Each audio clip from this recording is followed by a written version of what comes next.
शेतकरी मित्रांनो, आता पीक विमा लवकरच येणार आहे, कारण की सरकार स्थापन झालेलं आहे आणि पीक विम्यासाठी कृषी मंत्र्यांनी मंजुरी मागत दिली होती विधानसभा निवडणुकीआधी.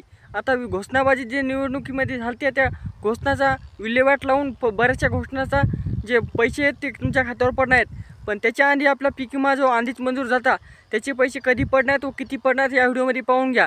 आणि नवीन असेल तर चॅनल सबस्क्राईब करा. शेतकरी मित्रांनो, तुम्हाला माहीत आहे की आपलं जेव्हा नुकसान झाले त्यानंतर आपल्याला पीक पाहणी करायला लावली शासनाने, त्यानंतर आपल्याला पीक विमा भरायला लावला, समजे करले.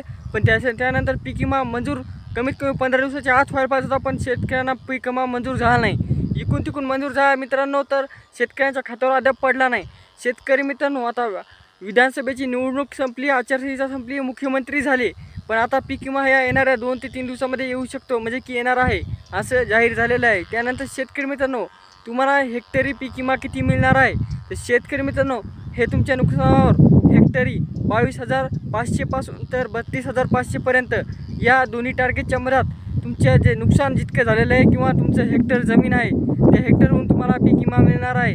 शेतकरी मित्रांनो, अजून काही माहिती म्हणजेच की पीक विमा क्लेम तुम्ही केला असाल, पीक विमा पाहणी केली असाल, पीक विमा भरला असेल आणि तरी बी जेव्हा तुमची पीक विम्याची यादी येईल त्यात तुमचं नाव नसेल तर पुन्हा एकदा एक तपासणी करून पहा, कारण की असे काही शेतकरी त्यांनी वैयक्तिक क्लेम केले आहेत त्यांचे बी नावं आलेले यादीत नाही तर नंतर आलेले आहेत. त्यामुळे घाबरून जायची गरज नाही, तुमचं बी नाव यादीत येणार आहे.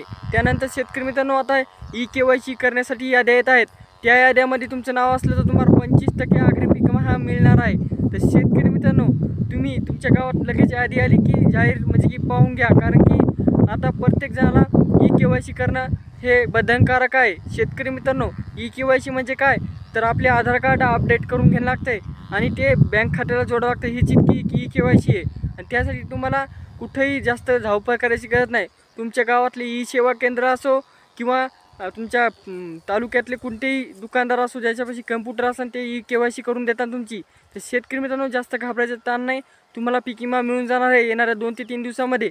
तर भेटूया नेक्स्ट व्हिडिओमध्ये. आणि ज्या शेतकऱ्यांनी पीक विमा भरला होता त्यांना हा व्हिडिओ शेअर करा. धन्यवाद.